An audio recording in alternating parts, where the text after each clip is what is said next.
You and I have very little in common, but we have one thing. We have some Jesuit training in our background. Oh, I didn't know. But I would say that the Jesuit training, I believe, gives you a sort of clarity of mind, a reasoning power, which you don't realize it while you're being taught as a young boy, but that's what they're doing to you.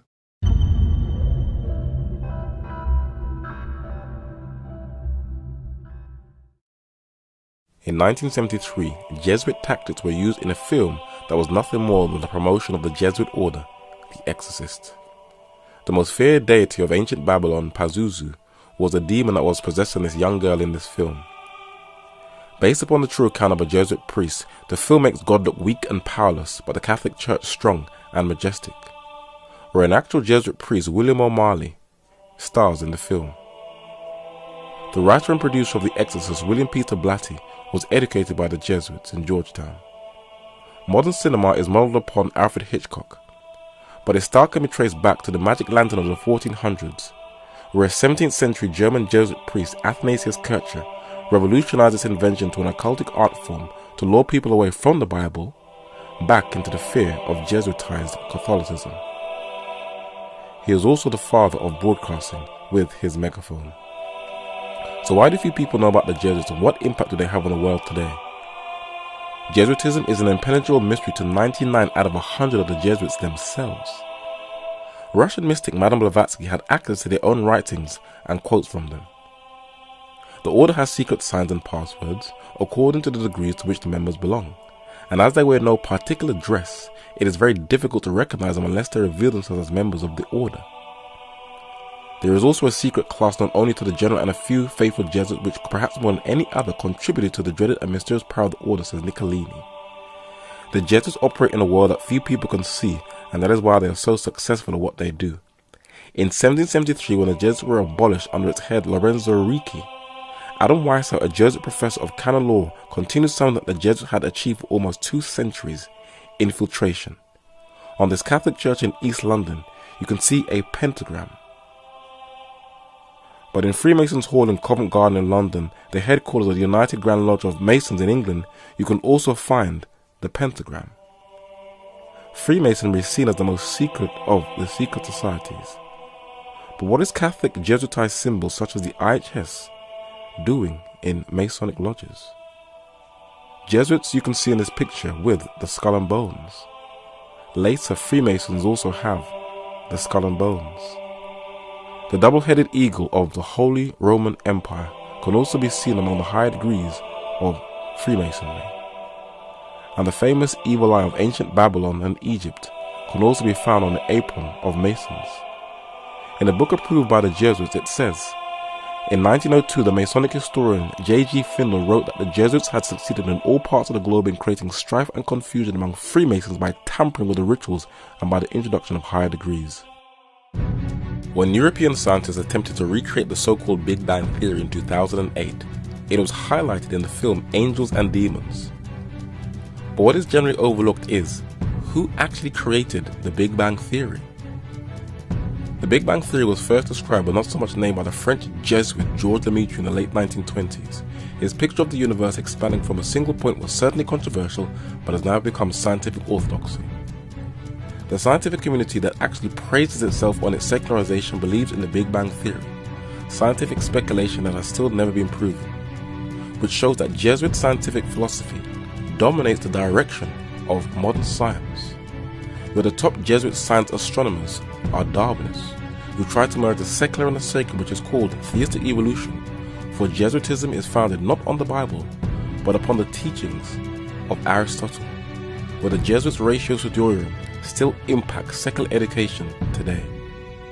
It should not be overlooked that the advantages as well as the disadvantages of our humanist classical education are for the most part attributable to that pedagogic activity which at one time was spread by the Society of Jesus all over the world. The Jesuit president of Boston College, William LaHaye, caused controversy when he welcomed warmonger Condoleezza Rice to Boston College, but this is not the first. The Dutch Protestant prince, William the Silent, was killed by the Jesuit assassin Balthazar Gerard. The French Catholic monarch Henry III, as well as his cousin and successor, Protestant King Henry IV, were both killed by Jesuit assassins, as well as Italian economist Pellegrino Rossi. Why this fascination with murder? Blavatsky tells us why. The Jesuits reckoned among the greatest achievements of the order that Loyola supported by a special memorial to the Pope a petition for the reorganization of the abominable and abhorrent instrument of wholesale butchery, the infamous tribunal of the Inquisition. The Jesuits took over the Inquisition from the Dominicans, and while many people think it is long gone, the London Guardian of 2006 tells us that the Inquisition formally ended only 40 years ago. In that same year, a Dominican, Joseph Augustin de Noye, said that the Inquisition was justified, that it means all these horrific instruments that bring the most excruciating pain, as well as torture, secret courts, military tribunals, and no trial by jury are just. When Benedict XVI visited Brazil, he praised the history of Catholicism, but he was blasted by the late Venezuelan president Hugo Chavez for the horrors of the Latin American Holocaust that was imposed upon them. But the Catholic Church, to justify its horrors, made the film Apocalypto, which shows the natives of Latin America as complete savages who were saved by the Catholic Church.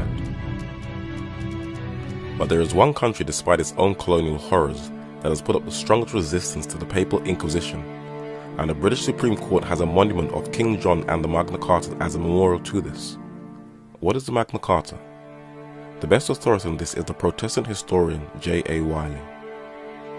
The great principle conceded so early as the days of King John in Magna Carta, afterwards confirmed in the reign of Charles II in the famous Act of Habeas Corpus, and held by all statesmen who have flourished since to be one of the main foundations of British liberty, namely the inviolability of the subject saved by the authority of law. There are other monuments in places like Runnymede in the south of England near the River Thames, where the Magna Carta was actually signed as a memorial to this resistance. There are also memorials in places like Bury St. Edmunds in the east of Anglia that records the famous Magna Carta and the hundreds of knights and the 25 names of the barons that stood up to the Pope and pressured England's king to sign this charter.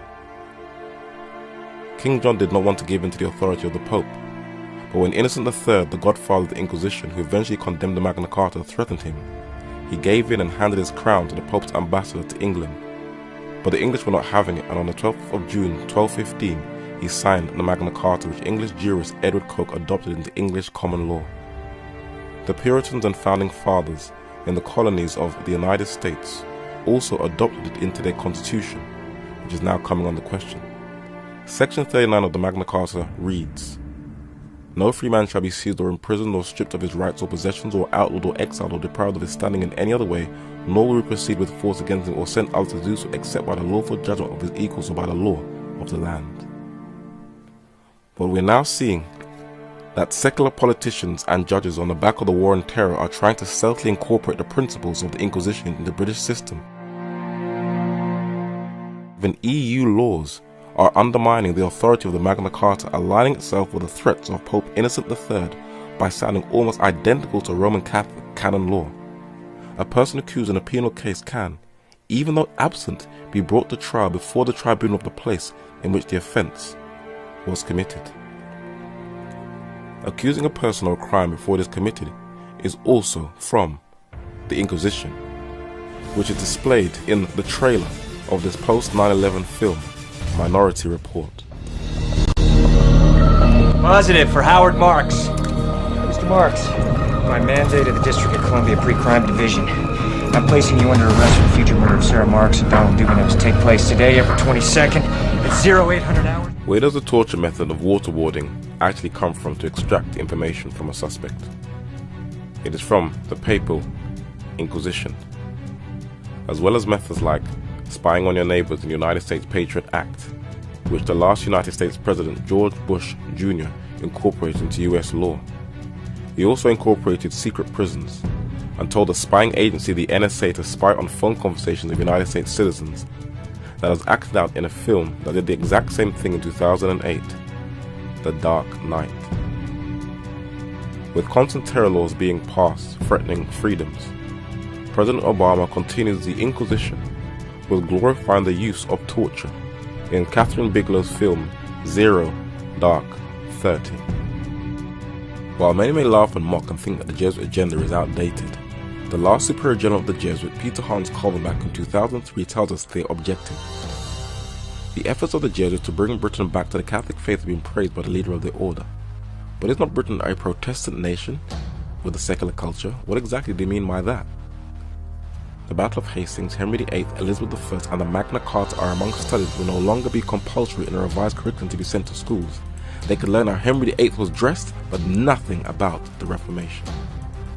Oxford Don John Wycliffe started the European Reformation in the 14th century to restore a superstitious age back to the true knowledge of God.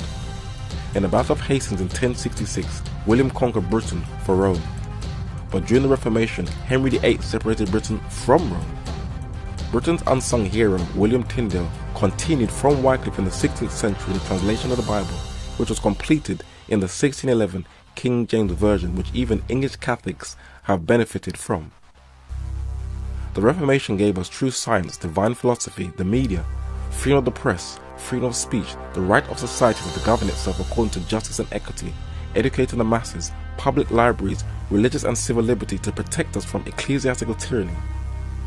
But all these freedoms are slowly being eroded and undermined. In the 13th century, Catholic German Bishop Eberhard II called the Pope the Antichrist and Babylon. 3 centuries later, Martin Luther did the same thing. Why do they call the Pope the Antichrist? In the Pope's own words, in the book Crossing the Threshold of Hope, it says, the leader of the Catholic Church is defined by faith as a figure of Jesus Christ and is accepted as such by believers.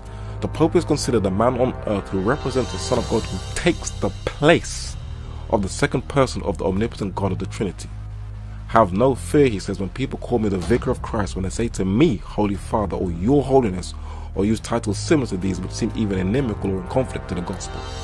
This has not stopped Protestants like Billy Graham and one of the former heads of the Church of England, Lord Carey, to accept papal supremacy. And bishops like T.D. Jakes, who are now dressing like Roman Catholic cardinals and are now part of the movement to merge all the Protestant churches with Rome. Why is this? The late Avram Manhattan tells us why. Ecumenism, which from its very beginning, coupled with Protestantism leftist political bent, resulted in the enfeeblement of the major Protestant bodies. So we see that the Jesuits are working with the Protestants to weaken the Protestant churches, and this was done through the power very recently confirmed by a Jesuit in Vatican II.